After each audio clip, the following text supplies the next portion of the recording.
Hello guys, this is doctor नज़र this side. तो अब हम लोग अपना टॉपिक कंटिन्यू करते हैं, पल्मोनरी सर्कुलेशन। तो अब हम थोड़ा सा डिटेल में रेजिस्टेंस के बारे में समझेंगे। ठीक है। तो बेसिकली जो राइट हार्ट जो पल्मोनरी सर्कुलेशन की तरफ ब्लड को पंप कर रहा है, हमें यह मालूम है कि वो लो प्रेशर सिस्टम है। ठीक है। और दूसरी चीज़, लेफ्ट साइड का जो लेफ्ट हार्ट जो है वो सिस्टमिक सर्कुलेशन में ब्लड पंप कर रहा है। ठीक है। एक ये चीज़, दूसरी चीज़ ये हो गई। तो अब अगर मुझे रेजिस्टेंस निकालना है, अगर मान लो रेजिस्टेंस है ये सिस्टमिक सर्कुलेशन का और ये है रेजिस्टेंस पल्मोनरी सर्कुलेशन का। रेजिस्टेंस बेसिकली डिफाइन किया गया है प्रेशर अपॉन ब्लड फ्लो। ठीक है, pressure divided by blood flow. ठीक है। अब मुझे ये बताओ कि अगर ब्लड फ्लो की बात करूं मैं, तो लेफ्ट हार्ट हो चाहे वो राइट हार्ट हो, पर मिनट कितना पंप कर रहा है वो ब्लड, वो है कार्डियक आउटपुट। तो कार्डियक आउटपुट हमें पता है 5 लीटर्स होता है पर मिनट, और वो है कांस्टेंट, चाहे वो राइट हार्ट हो चाहे वो लेफ्ट हार्ट हो। तो इसका मतलब दोनों के रिलेशन में डिनोमिनेटर में हमारा 5 लीटर होगा। ठीक है। प्रेशर की बात करें तो प्रेशर किस सर्कुलेशन में प्रेशर ज़्यादा है। ठीक है। तो वो हमें मालूम है कि सिस्टमिक सर्कुलेशन का प्रेशर ज़्यादा है। तो वो मैं अगर प्रेशर कैलकुलेट करके अगर मैं देखूं तो हमें ये मालूम है कि लेफ्ट वेंट्रिकल से, ठीक है, लेफ्ट एट्रिया से जो प्रेशर आया है, तो ड्राइविंग फोर्स क्या बताया था मैंने, वो मीन आर्टेरियल प्रेशर है विच इज़ 93 mmHg। ठीक। और यहाँ पे डेस्टिनेशन है राइट एट्रिया। राइट एट्रिया का प्रेशर अगर मैं 2 मानूँ, 2 mmHg। ठीक है। तो अगर मैं सब्ट्रैक्ट करूँ 93, क्योंकि ड्राइविंग फोर्स 93 है, अपोजिंग फोर्स 2 mmHg है, तो 93 minus 2 which is equal to 91 हो गया मान लो। ठीक है। और अगर मैं पल्मोनरी सर्कुलेशन की बात करूँ तो राइट वेंट्रिकल पंप करेगा, तो ड्राइविंग फोर्स कितना। तो अगर मैं रेजिस्टेंस पल्मोनरी सर्कुलेशन की बात करूं तो 25 to 8 में वेरिएट कर रहा है। तो मीन वैल्यू जो पल्मोनरी आर्टरी में होगा वो अराउंड 15 mmHg होता है। ठीक है। तो और यहाँ पे लेफ्ट एट्रिया में मान लो 6 है। ठीक। तो अगर आप इसको माइनस करोगे, 15 माइनस 6 कर दोगे अगर, तो ये अराउंड 9। ठीक।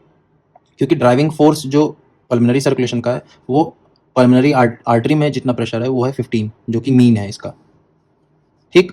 और यहाँ पे लेफ्ट एट्रिया में जो ब्लड रिसीव हो रहा है तो अपोजिंग प्रेशर 6 का मान लो अगर, तो 15 माइनस 6 तो नेट प्रेशर निकल के आएगा। तो आप अगर ध्यान से देखोगे कि resistance in systemic circulation and resistance in pulmonary circulation, ये फर्क आ रहा है क्योंकि दोनों का डिनोमिनेटर सेम है। और एक और चीज़, resistance in systemic circulation is 9 to 10 times more than the resistance in pulmonary circulation, ये भी दिख रहा है यहाँ पे। ठीक। तो अब हमने रेजिस्टेंस की बात कर ली। अब हम लोग थोड़ा सा पल्मोनरी वैस्कुलर रेजिस्टेंस की बात करेंगे। ठीक है, डिटेल में थोड़ा सा, और कौन कौन से फैक्टर्स पे डिपेंड करता है और कैसे वेरिएट करता है, चेंज करता है। हम लोग को बेसिकली पल्मोनरी वैस्कुलर रेजिस्टेंस के बारे में अब थोड़ा सा डिटेल में देखना है, PVR। ठीक है। तो पल्मोनरी वैस्कुलर रेजिस्टेंस, पहले तो हमें ये देखना है कि कार्डियक आउटपुट के साथ क्या रिलेशन है। तो अगर ये मान लो कि यहाँ पे ये मेरा लंग है, ठीक, और ये हमारा मान लो हार्ट है।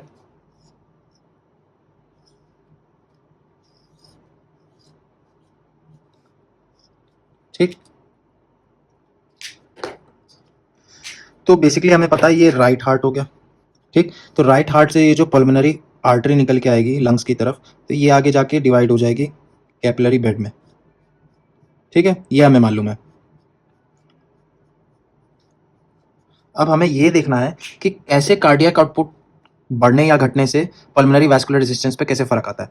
अगर मान लो कार्डियक आउटपुट आपका 5 है, 5 लीटर्स पर मिनट, जो कि नॉर्मल है। अब अगर पहला केस, अगर मान लो आप एक्सरसाइज करने लगे, ठीक, हैवी फिजिकल एक्टिविटी करने लगे, तो जो कार्डियक आउटपुट अगर आपका हुआ वो चला गया 20 लीटर्स पर मिनट, इंक्रीज हो गया, 3 to 4 टाइम्स इंक्रीज हो गया मान लो। ठीक है।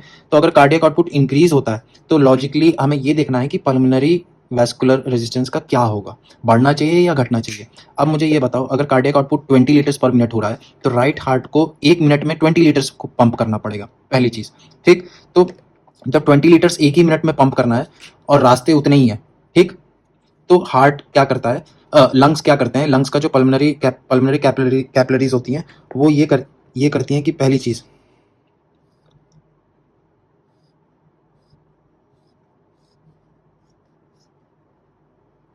ठीक है, ये मान लो कैपिलरीज हैं।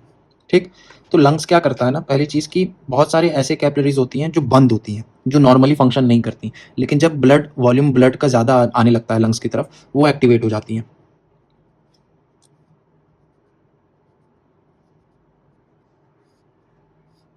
ठीक है, तो इस फिनोमेना को बोलते हैं रिक्रूटमेंट ऑफ कैपिलरीज। ठीक, मैं आपको फिर से समझाता हूँ। अगर मेरा कार्डियक आउटपुट 20 लीटर्स पर मिनट पे चला गया, ज्यादा हो गया, ठीक है, इंक्रीज हो गया, तो अगर उतनी ही कैपिलरीज रहेंगी लंग्स में और उतना ही रेजिस्टेंस रहेगा मान लो, तो राइट हार्ट को बहुत ज्यादा पंप करना पड़ेगा, ज्यादा ताकत से पंप करना पड़ेगा। उतने ही रास्ते हैं और कैलिबर जो जो पल्मोनरी कैपिलरीज का कैलिबर है वो अगर फिक्स रहेगा तो राइट हार्ट को ज्यादा तेजी से पंप करना पड़ेगा, हार्ड वर्क ज्यादा करना पड़ेगा, वर्क ज्यादा करना पड़ेगा। तो इस चक्कर में राइट हार्ट हाइपरट्रॉफी होने के चांसेस हैं, और राइट हार्ट हाइपरट्रॉफी हो जाएगा तो फिर राइट हार्ट फेलियर भी हो सकता है अगर क्रॉनिकली ऐसे ही एक्टिवेटेड रहा तो। ठीक है, तो इस वजह से लंग्स क्या करता है, लंग्स नेचुरली अडेप्ट करने की कोशिश करता है, और अडेप्ट करने के लिए वो पहली चीज ये यूज करता है कि रिक्रूटमेंट ऑफ कैपिलरीज, जो बंद कैपिलरीज है उनको खोल देता है, रास्ते और एक्टिवेट कर देता है, जो अवेलेबल पाथवे चैनल्स है उनको खोल देता है, ब्लड वेसल्स को। ठीक, पहली चीज ये हो गई। और वो ये करता है कि जो हमारे जो कैपिलरीज हैं, ठीक, वो कैपिलरीज पल्मोनरी सर्कुलेशन में हमें ये मालूम है कि वो ज़्यादा कंप्लाइंट होती हैं। ठीक है, क्योंकि वो आराम से डिस्टेंड हो सकती हैं, क्योंकि जाहिर बात है प्रेशर बढ़ रहा है तो ज़्यादा वॉल्यूम ब्लड पंप करना है तो प्रेशर भी ज़्यादा होगा क्रिएट, तो प्रेशर जब ज़्यादा क्रिएट होगा तो पहली चीज़ तो रिक्रूटमेंट ऑफ कैपिलरीज होगा और कैपिलरी डिस्टेंशन होगा। तो दो चीज़ यहाँ पे हमने देख ली, दो फिनोमिना लंग्स यूज करेंगे इस इंक्रीज कार्डियक आउटपुट के वॉल्यूम को अडेप्ट करने के लिए। पहली चीज रिक्रूटमेंट ऑफ कैपिलरीज करेगा, दूसरी चीज कैपिलरी डिस्टेंशन होगी। ठीक है, अगर मान लो ये दोनों चीज नहीं होती और कार्डियक आउटपुट अचानक से बढ़ा देता हूं मैं, तो जो प्रेशर है वो कैपिलरीज में प्रेशर, पल्मोनरी कैपिलरीज में प्रेशर इंक्रीज हो जाता, तो जो ब्लड है वो ऊज आउट करता ब्लड वेसल से और एल्वेओलाई में पानी भर जाता, फ्लूइड भर जाता, तो इडीमा होने का चांस है, तो पल्मोनरी इडीमा भी हो सकता है। तो इसलिए ये दो फिनोमिना है, मैकेनिज्म्स हैं जो कैपिलरी सर्कुलेशन अडेप्ट करता है, यूज करता है ताकि इंक्रीजिंग कार्डियक आउटपुट को अडेप्ट कर सके। ठीक है, एक तो ये चीज़ हो गई। अब हमें दूसरा फिनोमेना देखना है। अब हम दूसरी चीज़ देखेंगे कि पल्मोनरी वैस्कुलर रेजिस्टेंस किस तरह से, क्या रिलेशन है लंग वॉल्यूम्स के साथ, पल्मोनरी वैस्कुलर रेजिस्टेंस का लंग वॉल्यूम के साथ क्या रिलेशन है। अब हम लोग ये देखते हैं पल्मोनरी वैस्कुलर रेजिस्टेंस का रिलेशन लंग वॉल्यूम्स के साथ क्या है। पहली हमें यहाँ पे बहुत इंपॉर्टेंट कॉन्सेप्ट समझना है कि जो पल्मोनरी, मान लो अगर ये लंग्स है, ठीक है, और हमें मालूम है कि नॉर्मल क्वाइट ब्रीदिंग किस कैपेसिटी के ऊपर हो रही होती है, फंक्शनल रेजिडुअल कैपेसिटी के ऊपर टाइडल वॉल्यूम ऐड और सब्ट्रैक्ट हो रही होती है, breathe in and breathe out. ठीक, तो मान लो अगर दो केसेस हैं, एक केस ये है कि आपने बोला इंसान आदमी को बोला कि आप ब्रीद इन करो, किसी को बोला फुल कैपेसिटी से ब्रीद इन कर लो, इसका मतलब एफआरसी से वो कहाँ चला जाएगा, इंस्पिरेटरी रिजर्व वॉल्यूम पे चला जाएगा। ठीक है, तो लंग वॉल्यूम मैक्सिमम हो जाएगी, इस मैक्सिमम लंग वॉल्यूम पे ये मैक्सिमम हो जाएगी, तो इस मैक्सिमम लंग वॉल्यूम पे पल्मोनरी वैस्कुलर रेजिस्टेंस का क्या होता है।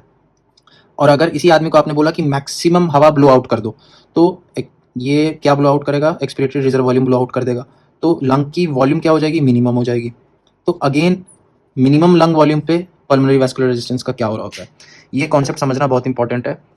अब लॉजिकली ये बताओ, अगर लंग्स बड़े हो गए तो रेजिस्टेंस का क्या होना चाहिए, तो थोड़ा सा अगर लॉजिक लगाओगे, अच्छा उल्टा समझते हैं, अगर मान लो लंग्स छोटे हो गए, आपने एक्सपायर आउट हवा कर ली, तो लंग्स श्रिंक हो गए, छोटे हो गए। ठीक है, तो जब छोटे हो जाएंगे लंग्स, तो मुझे बताओ कि पल्मोनरी वैस्कुलर रेजिस्टेंस का क्या होना चाहिए, इंक्रीज या डिक्रीज, ये हमें समझना है। तो इसको, तो अब हम यहाँ पे देखते हैं कि क्या रिलेशन है। तो मैं यहाँ पे एक लंग्स बना लेता हूँ बड़ा सा, ये हमारा एक लंग हो गया, ठीक, और ये हमारे एयरवेज हो गए या एल्वेलस हो गए मान लो, और यहाँ पे कुछ इस तरह से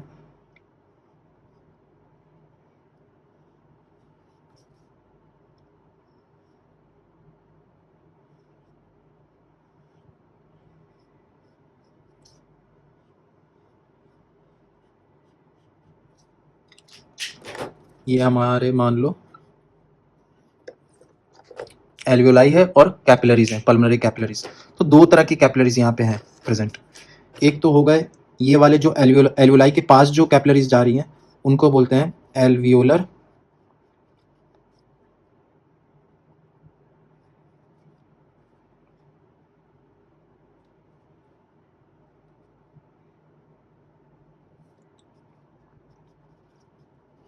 कैपिलरीज, ठीक।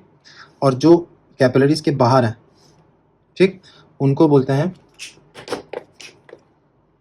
एक्स्ट्रा एल्वियोलर कैपिलरीज, ठीक है। तो दो तरह के कैपिलरीज हैं, एल्वियोलर कैपिलरीज और एक्स्ट्रा एल्वियोलर कैपिलरीज। अब यहाँ पे थोड़ा सा कॉन्सेप्ट लगेगा कि अगर मान लो ये हमारा जो एल्वियोलर सिस्टम है, ठीक, आपने ब्रीद इन किया तो जब ये लंग एक्सपैंड करेगा तो एल्वियोलाई के अंदर हवा आएगी, ठीक है, हवा आएगी और ये हवा जो होगी तो एल्वियोलाई का साइज बढ़ेगा। तो जब ये एल्वियोलाई का साइज बढ़ेगा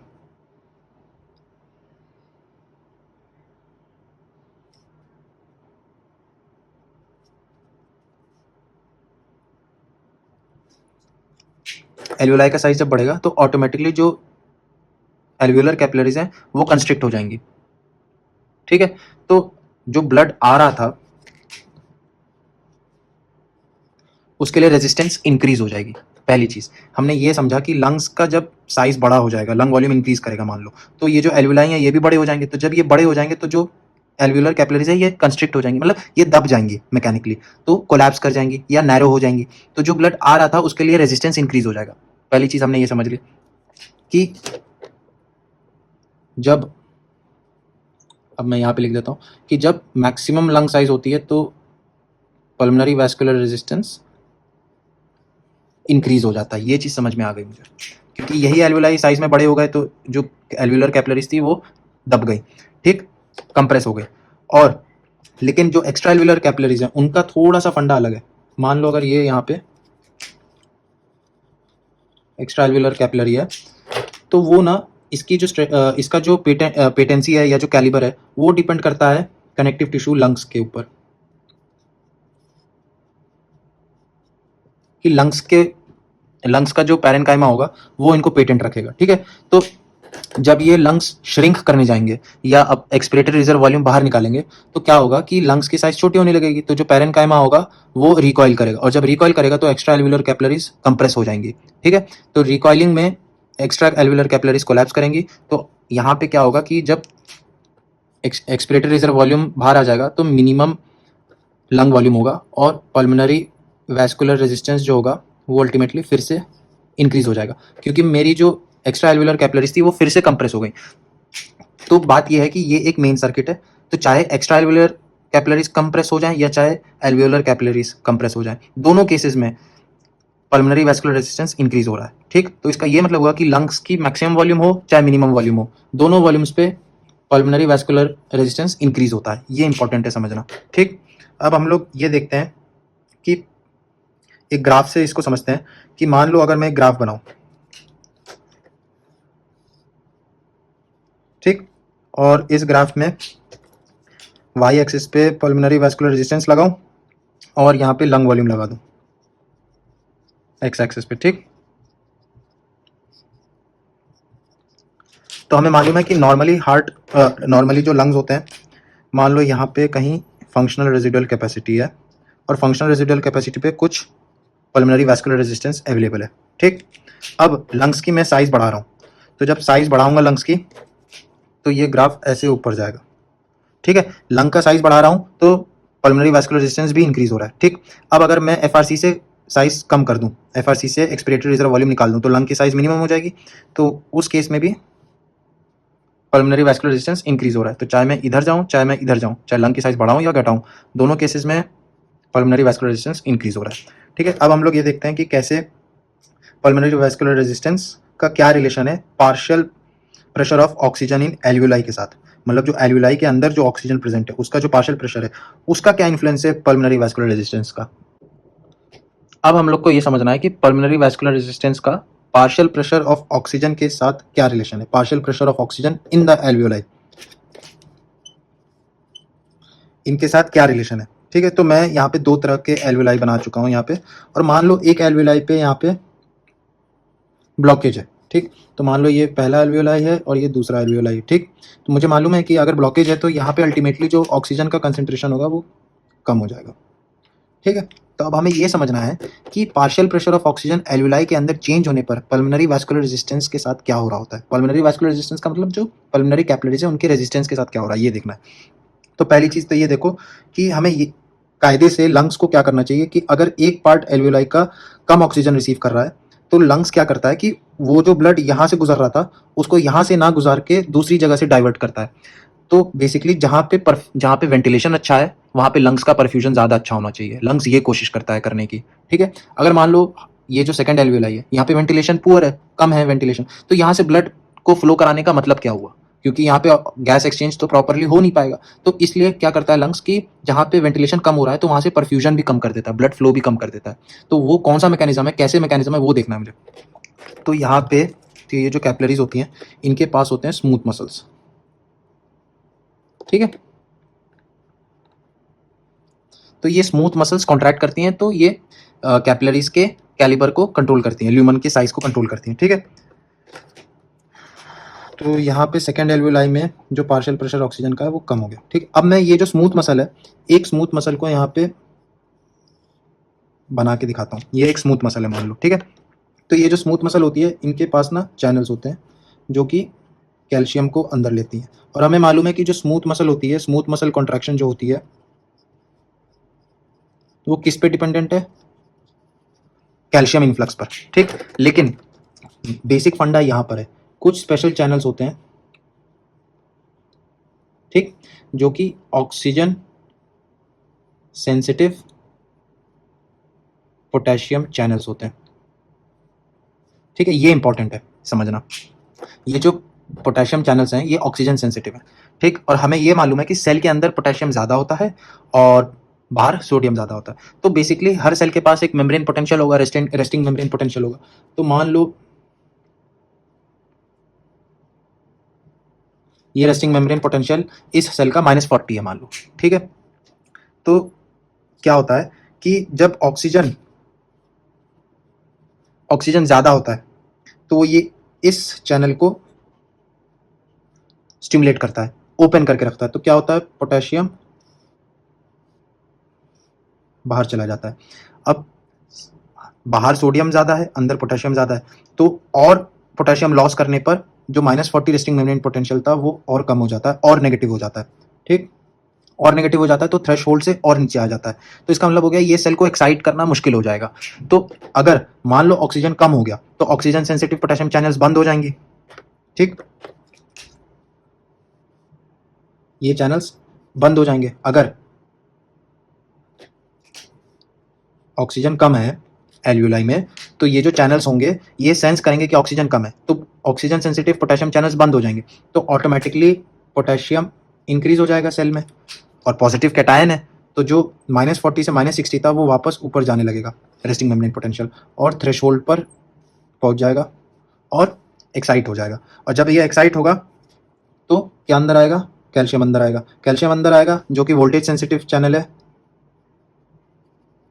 वोल्टेज सेंसिटिव चैनल है कैल्शियम, तो कैल्शियम इन्फ्लक्स होगा और ये सेल कॉन्ट्रैक्ट करेगी। तो इस कॉन्सेप्ट से अगर जब भी एल्वियोलाई के अंदर पार्शियल प्रेशर ऑक्सीजन का कम होता है तो ऑक्सीजन सेंसिटिव पोटेशियम चैनल्स काम करना बंद कर देते हैं और पोटेशियम का सेल के अंदर एक्यूमुलेशन बढ़ जाता है। तो जिस वजह से resting membrane potential becomes more positive, goes towards the threshold and therefore leads to influx of calcium which leads to contraction of smooth muscle which leads in turn leads to constriction of pulmonary capillary which is bypassing the nearby alveoli. और सारा blood जो इस second alveoli के पास जाना था वो यहाँ से नहीं जाएगा क्योंकि अब ये स्मूथ मसल्स कॉन्ट्रैक्ट करेंगी और रास्ते को ब्लॉक करने की कोशिश करेंगे और सारा ब्लड इस रास्ते से एल्वियोलाई 1 के पास से होता हुआ जाएगा। ठीक है, तो ये था बेसिक कॉन्सेप्ट, हमने देखा कि किस तरह से partial pressure of oxygen alveoli के अंदर पल्मोनरी वास्कुलर रेजिस्टेंस को मैनिपुलेट करता है या चेंज करता है, कंट्रोल करता है। ठीक है, तो ये एक तरह से अच्छी बात है कि अगर ये फिनोमिना तब तक अच्छा है जब तक ये रीजनल या लोकल एरिया पे काम कर रहा है। ठीक है, अगर एक लोकल एरिया पे ऑक्सीजन कम है मतलब वेंटिलेशन कम है तो वहाँ से ब्लड नहीं जाएगा, ब्लड बेटर परफ्यूजन एरिया से जाएगा। मतलब बेटर वेंटिलेटेड एरिया से जाएगा, जहाँ पे वेंटिलेशन अच्छा हो रहा है ब्लड वहाँ से ज़्यादा पास करने की कोशिश करेगा, ठीक।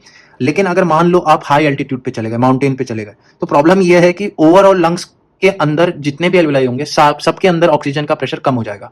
तो सबके अंदर ऑक्सीजन का प्रेशर कम हो जाएगा तो सारे स्मूथ मसल्स एक्टिवेट हो जाएंगी और सारे कैपिलरीज को कॉन्ट्रैक्ट करेंगी। तो इस वजह से क्या होगा, वेजो कंस्ट्रिक्शन हो जाएगा, generalised vasoconstriction of the pulmonary capillaries. तो ये दिक्कत है। तो इस वजह से क्या क्रिएट हो सकता है, पल्मोनरी हाइपरटेंशन। तो अगर कोई ऐसी कंडीशन है जैसे हाइपोक्सिया जिसमें हो रहा है, ठीक, हाई एल्टीट्यूड हो गया,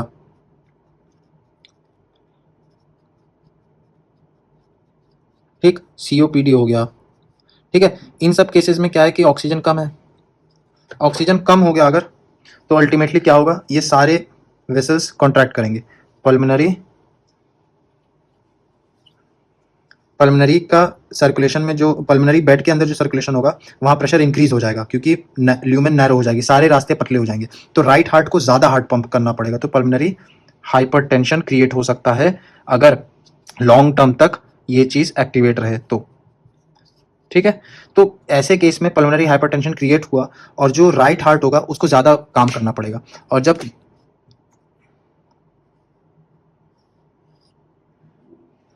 ज़्यादा काम करना पड़ेगा इसको, राइट हार्ट को, तो इसके अंदर क्या होगा, हाइपरट्रॉफी होगी।